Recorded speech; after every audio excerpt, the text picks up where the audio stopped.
Hello दोस्तों, मैं अर्जुन सिंह रावत आप लोगों के बीच हाजिर हूँ। दोस्तों, मेरी कहानी मेरी जुबानी आज बताने जा रहा हूँ मैं किस तरह से फ़िल्मों के लिए भागता फिरता रहता था, इधर उधर ऑडिशन देने के लिए कहाँ कहाँ जाता था।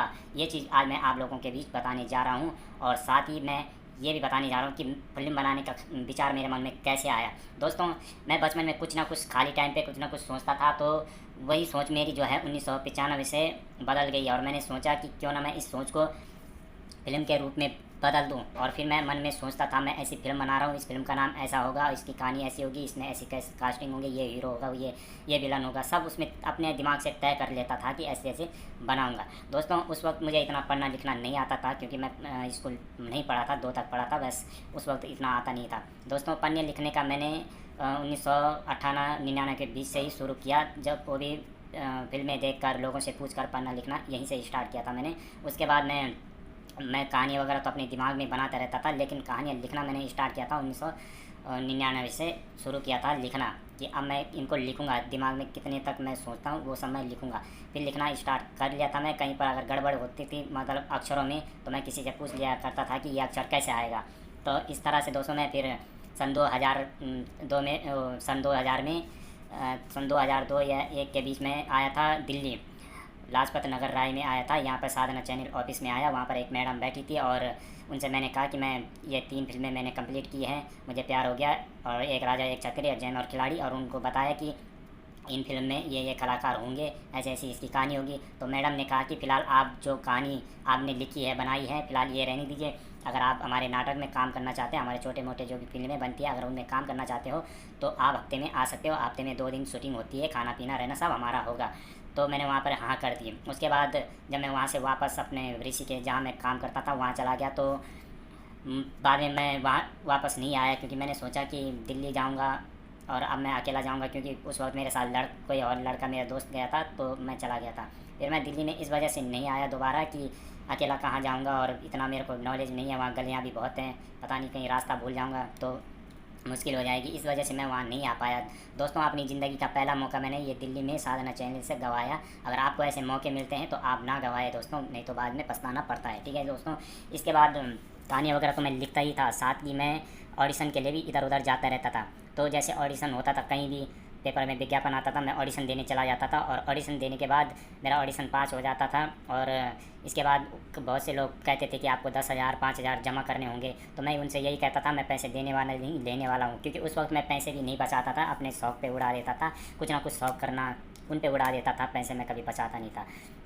फिर कहानियाँ वगैरह मेरे जहन में चलती ही रहती थी, बस लिखता ही रहता था। मतलब मैं कहीं भी अगर काम करने जाता था तो मेरे पास मेरे बैग पे बुक पड़ी रहती थी, कुछ ना कुछ लिखने के लिए कि हाँ ये कहानी लिखूँगा, कब विचार आएगा, ऐसे ऐसे तो लिखता रहता था। तो दोस्तों, फिर उसके बाद सन 2005 में पेपर में विज्ञापन आया था गढ़वाली फ़िल्म के लिए, और हमने वहाँ पर गए, ऑडिशन वगैरह दिया। बहुत लड़के गए थे, 80-90 करीब लड़कियाँ गए थे, ऑडिशन वगैरह दिया हमने, ऑडिशन पास हुआ। उसके बाद उन्होंने कहा कि शूटिंग के लिए निकल रहे हैं। फिर इस फिल्म में काम किया हमने, और इसके जो डायरेक्टर और जो एक्टर थे, हमारे जाने माने उत्तराखंड के एक्टर है वो श्री कांता प्रसाद कोटियाल जी, उन्होंने इसका डायरेक्शन किया था। उसके बाद मैंने उनसे भी कहा था कि मैं ऐसे ऐसी फ़िल्म की कहानियाँ लिखता हूँ, और 2-3 मैंने गढ़वाली फ़िल्म की कहानियाँ भी लिखी है, आप चाहो तो इन्हें भी पढ़ लो और बना लेंगे इनको। तो उन्होंने कहा फ़िलहाल जो हम बना रहे इसमें काम कर लो। तो उन्होंने उस वक्त एक फ़िल्म बनाई थी, उसमें मेरे 2 रोल थे, यानी कि अलग अलग रोल 2 थे। तो ये फ़िल्म बनाने के बाद उन्होंने कहा कि हमारे पास और भी फ़िल्म है और दोबारा आपको काम करना पड़ सकता है। तो दोस्तों, उस वक्त मैं देहरादून था, जब उस फ़िल्म की शूटिंग पूरी कंप्लीट हो गई थी, तो मैं देहरादून से निकल चुका था और फिर मैं वहाँ तक गया नहीं। इसके बाद मैं इसी बीच बहुत से जगह अपने गढ़वाली एक्टर्स कलाकार वगैरह से बहुतों से मिलता जुलता था, उनसे ये जिक्र भी करता था कि मैं ऐसी ऐसी कहानियाँ फ़िल्म वगैरह बनाता हूँ। दोस्तों, 2005 ही के बीच में मैं गया था बद्रीनाथ गया था, तो वहाँ पर पता चला था कि मंदिर में हेमा मालिनी जी आए हैं, और मैं तुरंत काम छोड़ते हुए सीधा मंदिर में गया, और वो मंदिर के अंदर प्रवेश कर रही थी, जहाँ भगवान का स्थान है वहाँ अंदर प्रवेश कर रही थी। तो मैंने सिर्फ यही कहा एक्सक्यूज़ मी मैम, यही कहा मैंने। उसके बाद उन्होंने सुना कि नहीं सुना, लेकिन भीड़ भी बहुत थी, इस वजह से नहीं कर पाए वहाँ पर बात। फिर मैंने किसी से पूछा कि हेमा मालिनी जी कहाँ पर ठहरी है, तो किसी ने बताया कि नारायण पैलेस में ठहरी है, होटल नारायण पैलेस था तो उसमें ठहरी है। दोस्तों, मैंने सोचा शाम को जाके फुर्सत में उनसे बात कर लेंगे, लेकिन जब मैं शाम को वहाँ पर गया तो पता चला कि वो निकल चुकी है।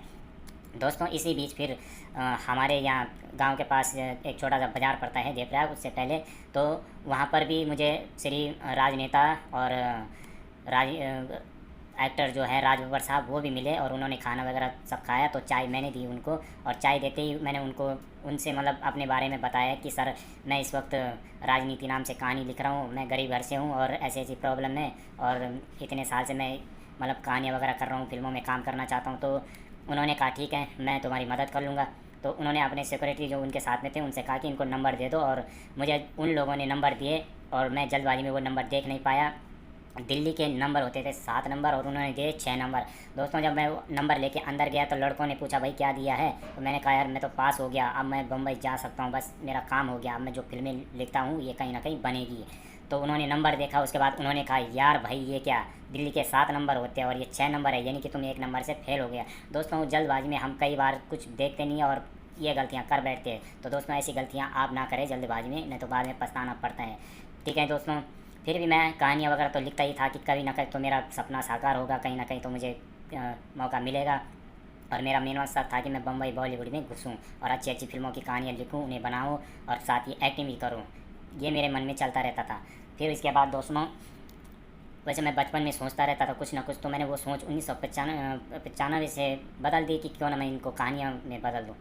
तो कहानियाँ वगैरह तो मैं लिखता रहता था। इसके बाद दोस्तों मैं आया आपके यहाँ पूना में आया 2009 में, और पूना में मैंने 2012 में मैं गया पूना स्टूडियो, जो कि बहुत बड़ा स्टूडियो है। वहाँ पर बहुत से एक्टर जैसे मिथुन चक्रवर्ती, नसरुद्दीन शाहपुरी, राजभर, बहुत से एक्टर जो है उन्होंने वहाँ पर अपना जो है एक्टिंग कोर्स किया है। तो मैं वहाँ गया, वहाँ पता चला कि यहाँ पर सिर्फ एक्टिंग सिखाई जाती है। तो बाद में वहाँ से उन्होंने मुझे कहा कि आप एक काम कीजिए, आप बम्बई जाइए और वहाँ पर बात कीजिए। उन्होंने हमें एड्रेस दिया एकता कपूर जी के यहाँ का। हम जैसे एकता कपूर जी के यहाँ गए बम्बई, तो मेरे साथ में एक लड़का और था, वहाँ गए, वहाँ पर बात की। तो उन्होंने कहा कि मैडम यहाँ पर नहीं है, और हमने कहा मैडम का नंबर होगा, कॉन्टैक्ट नंबर होगा जिससे कि हम संपर्क कर सकते हैं। तो उन्होंने कहा हमारे पास कुछ नहीं है। वहाँ पर एक लेडी बैठी थी, उन्होंने कहा था। फिर उसके बाद हम सामने बी आर चोपड़ा स्टूडियो में गए, वहाँ पर भी पता चला कि यहाँ पर फिल्म वगैरह नहीं बनती, यहाँ पे खाली एक्टिंग कोर्स होता है, बस बच्चों को सिखाया जाता है एक्टिंग के लिए। फिर हम वहाँ से निकल गए, फिर गए हम अक्षय कुमार जी के घर पे, और अक्षय कुमार जी के घर पे गए तो वहाँ पे पूछा तो उन्होंने कहा कि अक्षय कुमार जी यहाँ नहीं रहते हैं, ये बंगला उन्होंने बेच दिया है। फिर उसके बाद हम गए महमूद स्टूडियो गए, तो वहाँ पर शूटिंग चल रही थी और एक बंदा बाहर आ रहा था, एक बंदे के हाथ में पेपर था, वो बाहर आ रहा था। तो मैंने उस बंदे को रोका, मैंने कहा इसमें सर क्या आप 1 मिनट देंगे? तो उन्होंने कहा हाँ जी बोलो। उनसे मैंने यही जिक्र किया सर ऐसी ऐसी प्रॉब्लम है, मैं गरीब घर से हूँ और एक्टिंग वगैरह सब जानता हूँ और साथ ही मैं कहानी वगैरह भी लिखता हूँ।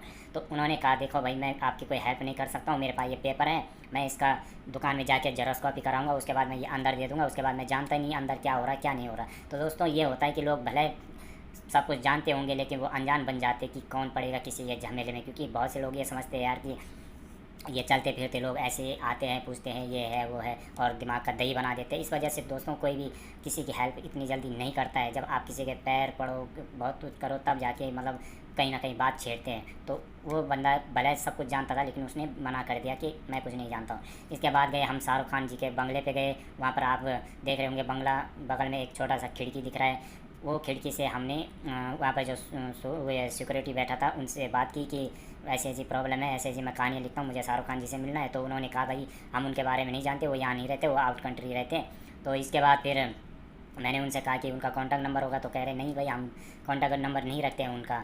तो इसके बाद वहाँ से भी निकल गए और फिर गए हम सोहेल खान स्टूडियो में, वहाँ भी गए तो वहाँ भी पता चला कि वो यहाँ नहीं रहते, आउट कंट्री रहते हैं। वहाँ भी हमने यही प्रोसेस की। फिर गए हम अमिताभ बच्चन जी के बंगले पे, तो वहाँ पता चला कि वो यहाँ नहीं रहते, वो भी आउट कंट्री रहते हैं। तो उनके घर के पीछे पीछे एक ऑफिस है उनका, तो हम डायरेक्ट ऑफिस में घुस गए। तो वहाँ घुसे तो उसने जो वहाँ पर सिक्योरिटी था उसने हमें बाहर धकेल दिया, बोला भाई कहाँ घुस रहे हो? हमने कहा अमित जी से मिलना है। तो इसके बाद उसने कहा कि वो यहाँ नहीं रहते, वो आउट कंट्री रहते हैं।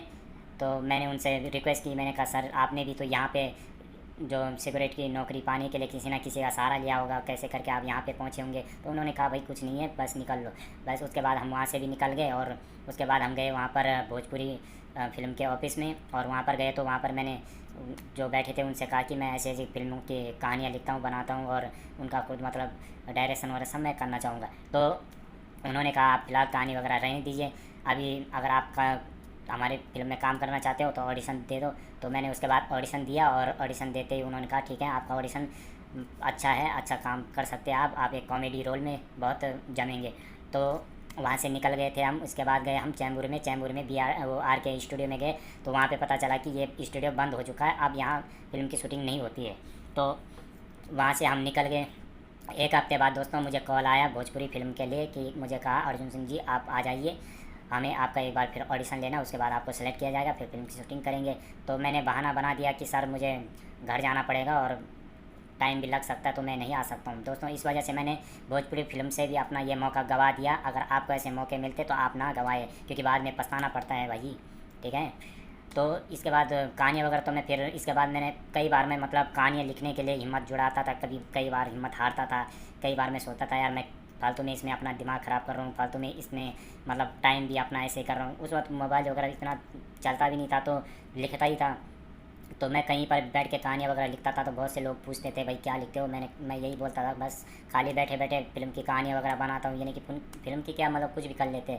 तो उसको कईयों ने मुझे राय दी कि आप रेडियो से बात करो, रेडियो में बात करो, या फिर इसकी बुक छपवा लो। तो मैंने ये नहीं किया। मैंने कहा भाई मैं तो जाऊँगा बम्बई जाऊँगा और इनकी कहानियाँ पूरी कैसे कैसे मैंने इनको लिखा है, बनाया है, कैसे इसमें कास्ट किया है, वो चीज़ मैं करूँगा। इसी वजह से मैं नहीं हो पाया यहाँ पर कहीं भी कामयाब।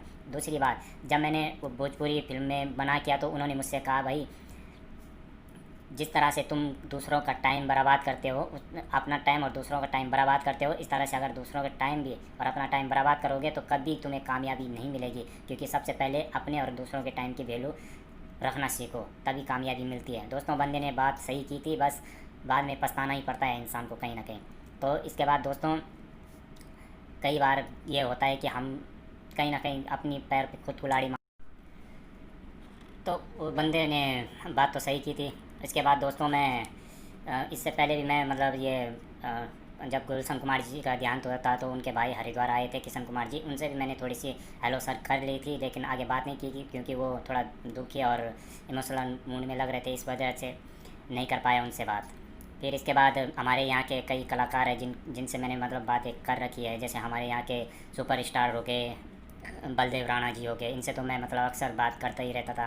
और गणानंद जी हो गए, कृष्णा बगोड़ जी हो गए, रचिता कुरेश जी हो गए, रमेश धसमाना जी हो गए, और अशोक चौहान जी हो गए, अतुल शाह हो गए, पन्नू गोसाई जी हो गए, और मतलब बहुत से एक्टरों से मेरी मतलब ऐसी बात होती रहती थी कि मैं ऐसे ऐसे कहानियाँ वगैरह बनाता हूँ, एक्टिंग वगैरह करता हूँ। लेकिन मेरा क्या होता था कि मैं कहीं भी ठिकाने पे नहीं रहता था ना, इस वजह से कामयाब नहीं मिल पाई, क्योंकि अपनी कामयाबी को खुद मैंने गंवाया है। दोस्तों आप लोग ना गंवाए, बाद में पछताना पड़ता है।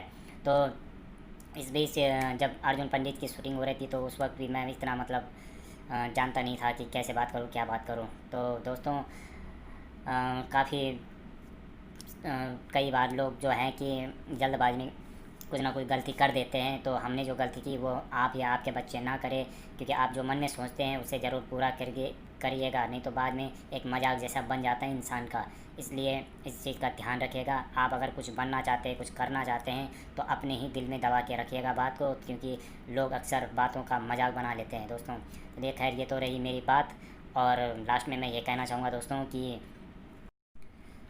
दोस्तों मेरे फेसबुक में हमारे यहाँ के एक श्याम सिंह रावत थे, तो उनको मैंने देखा था सिंघम फिल्म के साइट में देखा था, तो उनसे भी मैंने इस बात का जिक्र किया था कि सर ऐसी ऐसी प्रॉब्लम है, ऐसी ऐसी बात है, और आप तो वहाँ रहते हैं तो मैं प्लीज़ मेरा काम करवा दीजिए। तो उन्होंने कहा भाई तुम जैसा सोच रहे हो ऐसा कुछ नहीं है। जो भी एक्टर अगर तुम्हें ये कहता है या तुम्हारे सुनने में आता है कि ये एक्टर कैसे गरीबी से ऊपर उठा है, क्या उठा है, तो उन्होंने कहा कि भाई ये सब फेंक है, ये सब लोग ऐसे झूठ बोलते हैं, सब ऑलरेडी पैसे वाले होते हैं और ये कहीं ना कहीं सपोर्ट की वजह से आगे बढ़ते हैं। तो अगर आप ऐसे सोच रहे हो कि आप गरीब है और किस तरह आपको यहाँ आना है, कैसे आना, तो यहाँ पर जो है कि हर किसी को मौका नहीं मिल पाता, सपोर्ट होना ज़रूरी है। तो मैंने कहा सर आप मेरी हेल्प कर सकते हैं, आप वहाँ रहते हैं ये, तो उन्होंने मना कर दिया कि सॉरी मैं नहीं कर सकता हूँ। फिर हमारे यहाँ के दीपक डोबरियाल जी भी हैं जो कि बॉलीवुड में काम करते हैं, उनसे भी मैंने बात की थी। बात नहीं मतलब उनको मैंने खाली मैसेज किया था, लेकिन उन्होंने रिप्लाई नहीं किया।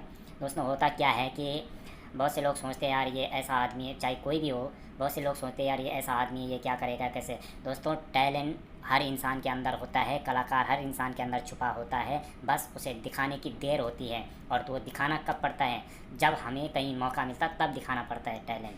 तो दोस्तों अगर आपको मेरा वीडियो पसंद आया तो सब्सक्राइब चैनल को ज़रूर कीजिएगा और साथ ही बेल आइकन भी दबाइए और शेयर भी कीजिए ताकि मेरा हौसला बढ़े और मैं आप लोगों तक अच्छी अच्छी बातें शेयर करता रहूँ।